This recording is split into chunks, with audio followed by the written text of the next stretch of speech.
পাকিস্তান নিয়ে কি পদক্ষেপ হবে, কিভাবে পদক্ষেপ হবে, কখন পদক্ষেপ হবে? গতকালই প্রধানমন্ত্রী পূর্ণ স্বাধীনতা দিয়েছিলেন সেনাবাহিনীকে, আর আজকেও বিভিন্ন গুরুত্বপূর্ণ বৈঠক হলো। নিরাপত্তা বিষয়ক কমিটি, অর্থনৈতিক বিষয়ক কমিটি, রাজনৈতিক বিষয়ক কমিটি, সব বৈঠক হলো। তারপরে প্রধানমন্ত্রী নরেন্দ্র মোদীর নেতৃত্বেও একটা বৈঠক হলো। সেই বৈঠকে ছিলেন অমিত শাহ, বিদেশ মন্ত্রী এস জয়শঙ্কর, অজিত ডোভাল। ক্যাবিনেট বৈঠকও হলো। সেই ক্যাবিনেট বৈঠকের পর ফের বৈঠক করলেন প্রধানমন্ত্রী, অমিত শাহ ও রাজনাথের সঙ্গে বৈঠক করলেন। আর বলা হচ্ছিল বিকেল 3:30 পর ক্যাবিনেট সাংবাদিক সম্মেলন করে জানানো হবে কি সিদ্ধান্ত হয়েছে আদৌ।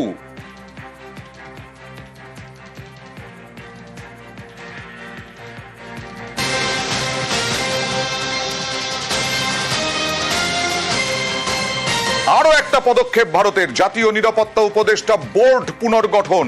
বোর্ডের চেয়ারম্যান প্রাক্তন র প্রধান আলোক যোশী। 7 সদস্যের বোর্ডে আরো 3 অবসরপ্রাপ্ত সেনাকর্তা। বোর্ডে ইন্ডিয়ান পুলিশ সার্ভিসের 2 অবসরপ্রাপ্ত কর্তা।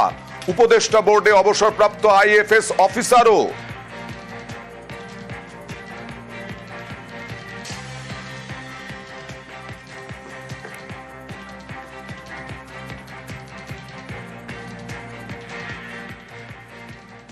কুপওয়ারার নাম বারবার উঠে আসে জঙ্গি হামলায়। সেই কুপওয়ারার জঙ্গলে, কাশ্মীরে কুপওয়ারায় সার্চ অপারেশন চলছে সেনাবাহিনীর। এখানেই কি জঙ্গিরা লুকিয়ে, কোথাও কি এখানেই লুকিয়ে? এই রকমটাই আশঙ্কা। আমাদের প্রতিনিধি মৈত্রেয়ী ভট্টাচার্যের প্রতিবেদন। এই মুহূর্তে একেবারে সিকিউরিটি ফোর্সেসদের কোঅর্ডিনেট সার্চ অপারেশনের সঙ্গী নিউজ 18 বাংলা। আমরা এই মুহূর্তে উত্তর কাশ্মীরের একটি আনডিসক্লোজ লোকেশনে রয়েছি, জঙ্গলে ঘেরা এলাকা, যেখানে এই মুহূর্তে জম্মু কাশ্মীরের এসওজি, আধা সেনা এবং সেনাবাহিনী মিলে সার্চ অ্যান্ড রেস্কিউ অপারেশন করছে, কোঅর্ডিনেট সার্চ অপারেশন করছে। কারণ এনাদের কাছে খুব নির্দিষ্ট ইন্টেল রয়েছে যে সামনের এই যে জঙ্গলে ঘেরা অংশ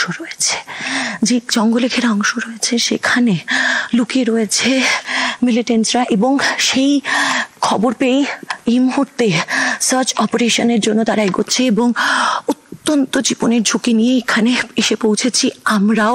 কারণ এই যেভাবে সার্চ অপারেশন চলছে, যেভাবে প্রিপেয়ার্ডনেস রয়েছে, গত 7 দিন ধরে আমরা আপনাদেরকে প্রতি মুহূর্তের সমস্ত খবর দিচ্ছিলাম যে ভ্যালিতে কিভাবে কোঅর্ডিনেট সার্চ অপারেশন চলছে, চিরুনি তল্লাশি চলছে। এবার সেই চিরুনি তল্লাশিরই একেবারে হাতে গরম নমুনা যে কিভাবে চিরুনি তল্লাশি চলছে, আমরা সেই ছবি আপনাদের সামনে তুলে ধরছি।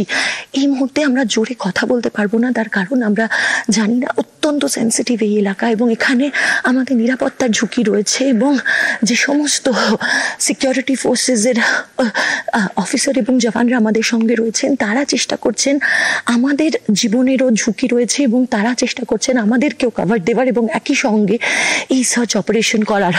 তবে এই গোটা যে পার্বত্য অঞ্চল রয়েছে এবং উত্তর কাশ্মীরের এই অংশ, যেটা অত্যন্ত সেন্সিটিভ এবং যেখানে একাধিক মিলিটেন্টস লুকিয়ে থাকার খবর রয়েছে, এবং ইতিমধ্যেই উত্তর কাশ্মীরের কুপওয়ারার এই জঙ্গলে একাধিক মিলিটেন্টস লুকিয়ে থাকার খবর পাওয়া গিয়েছে এবং সেই জন্যই চলছে এই কোঅর্ডিনেট সার্চ অপারেশন, যার একেবারে অন গ্রাউন্ড থেকে ছবি আপনাদের সামনে আমরা তুলে ধরছি।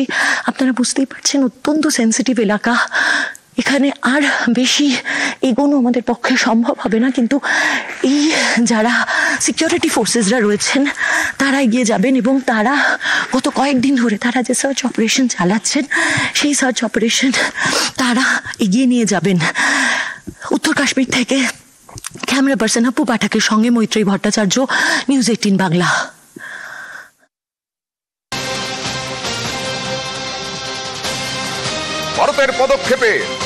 ভারতের বিভিন্ন পদক্ষেপ, সেই পদক্ষেপে এমনিতেই থরহরিকম্প, সেনাকে একদম পূর্ণ স্বাধীনতা দিয়ে দেওয়া হয়েছে।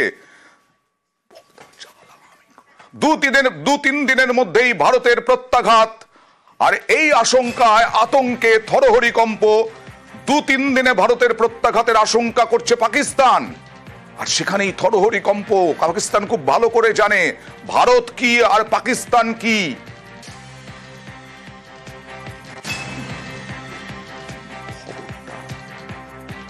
সেনা হামলার আশঙ্কা করছেন পাক তথ্য সম্প্রচার মন্ত্রী।